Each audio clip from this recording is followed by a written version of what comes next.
Good morning and welcome to Winnipeg. That was sort of a pathetic clunk, wasn't it? I don't know if I should retake this or dub in another clunk. Well, it is what it is. Okay, I was noticing a little while ago, well, like just a few minutes ago, we might possibly get ourselves a sunrise here. There's a bit of cloud cover, unfortunately, but we got the color going on. But I don't think so. I think that in about 25 minutes from right now, when the sun actually breaks the horizon, we're not going to see it. Well, we'll know. If it's nice, I'll show it. If it isn't, well, hey, let's get on with the model here. Now, speaking of getting on with the model, I did not come back to the model table last night. So everything is exactly the way we left it last night. I didn't fix this little part that dropped down almost out of sight in those two holes that I drilled out too big. Apparently I had people yelling at their computers again yesterday. I guess I must have got a little bit carried away with my poking, and I got to admit that when I watched it myself, I thought, Ron, you've got it. Don't touch it. You're gonna make it worse. And oh yeah, sure. I gotta touch it and poke at it and try and make it just a tiny bit better. And then next thing I know, it's pinging across the room or something. Well, that didn't happen, but okay. I think what I'm going to do here this morning is to take out maybe an hour or so and try and get some pieces down. Unless maybe what we'll try and do is fix this little guy here that you probably can't see it. You're way back, but this little part here that fell down into the yeah. When you see them in perspective, you realize just how small these things are. Well, we've had that conversation before. I think I'll put it here where I'll see it. Oh. Oh, got an email from model maker Paul in the UK, and he was mentioning how his airbrush compressor has a square tank, and I think he said it was an Iwata. Now I've seen Iwata air compressors sort of at a distance, and I thought he was mistaken. And because the box that the air compressor is housed in is square, and I thought that's probably what he means. But no, it actually has a square tank. I guess the idea of having a square tank is that you get more volume and the same amount of height and width, if you know what I mean. And I guess being is that these airbrush compressors, they don't hold a whole lot of pressure, you could get away with having a square tank. But it wouldn't work, I don't think, in a workshop compressor. Yeah, the tank would want to bulge out. Anyway, we're not going to talk about air compressors today.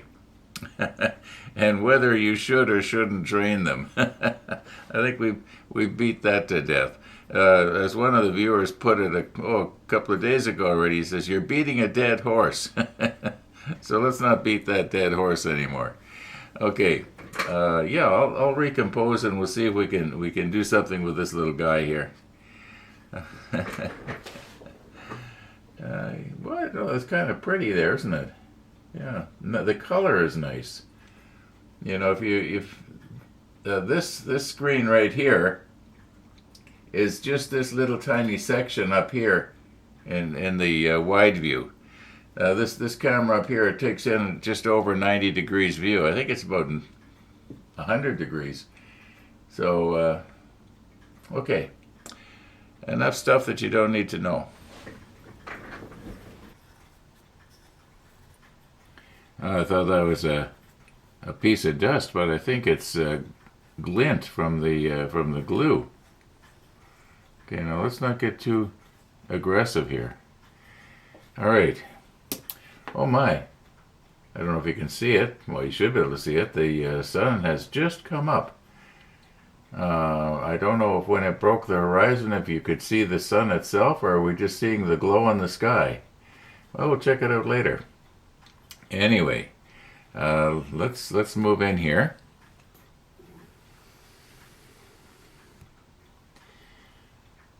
Okay, clearly that's not going to work. This thing's in the way. Let's recompose. We'll put the macro lens on.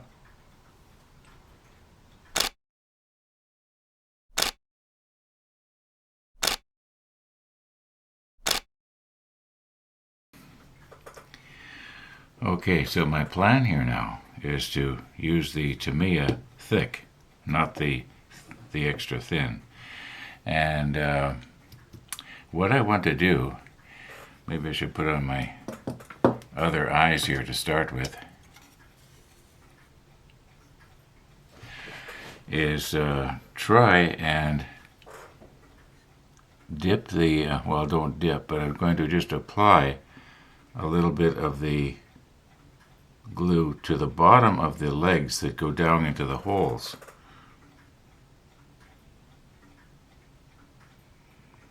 Now I'm just going to do a bit of a dry run here to make sure nothing is going to accidentally get in the way here, and I've got stuff at the right angle. That's pretty much it. I'll just move this like that a little bit more. Okay, yeah, I think that's going to work. Now, here we go. Now let's try not to drip this all over everything.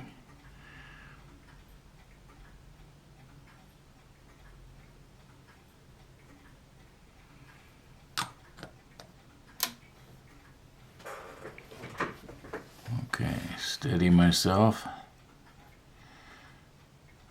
And we don't want to smear it around.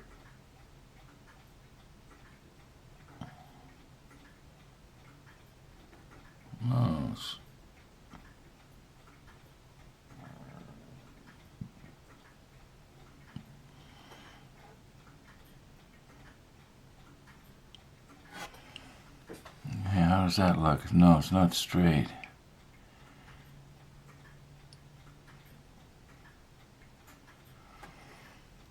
Okay, it's straight this way, but it may not be straight this way.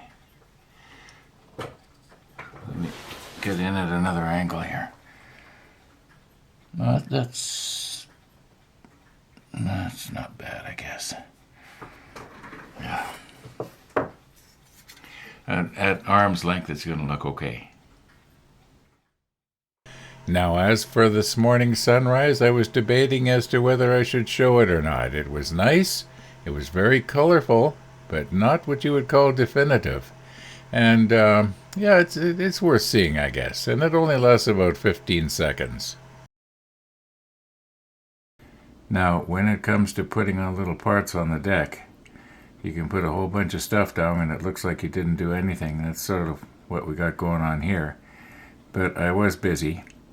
I've got the other parts on this winch that we did on this winch. The one part that has the two holes that the one piece goes into, the piece was crooked. It was warped.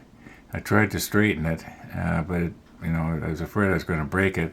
I thought of maybe using the heat gun and heating it up really good, but I was sort of envisioning it suddenly just turning into a bead of glue, of sprue goo or something.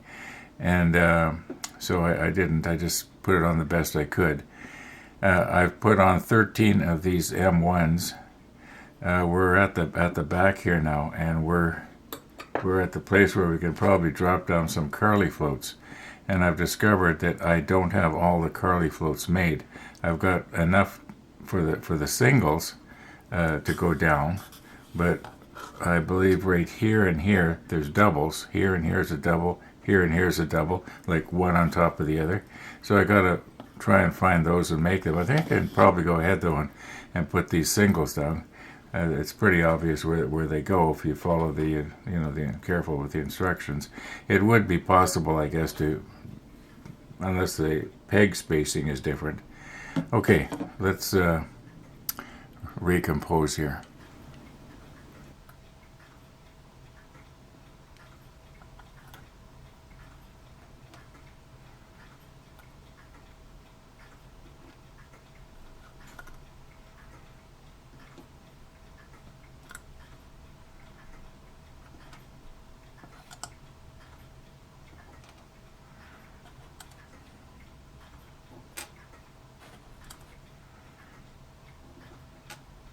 Okay, and the doubles are going to go here and over here. Okay, let's just do a bit of a dry run here and see if these pegs are going to go into these holes without the holes being re-drilled.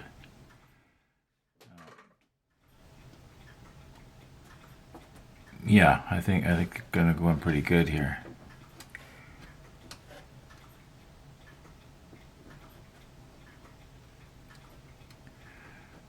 Somehow. Maybe I should put my strong glasses on so I can see what I'm doing. There we go. All right, yeah, that's good. We don't need to re-drill the holes. So I think probably the Tamiya extra thin will be just fine. And I'm going to get my other glasses on here.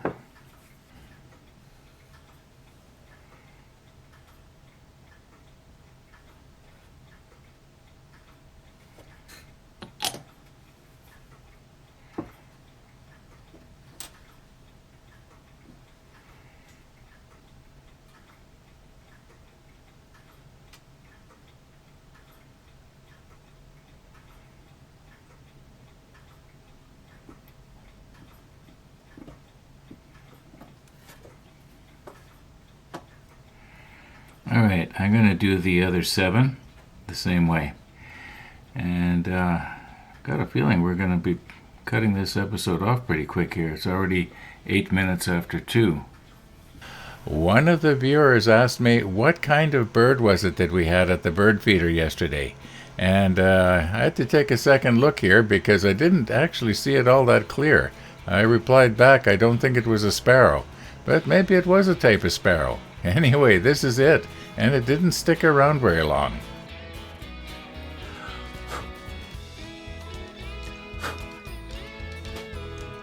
Okay, they're down.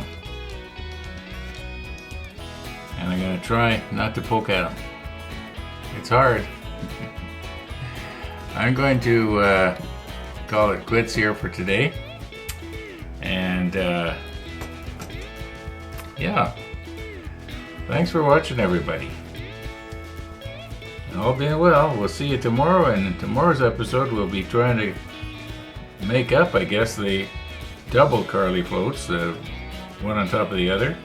And also those wire boxes that we made up, they're also in this step.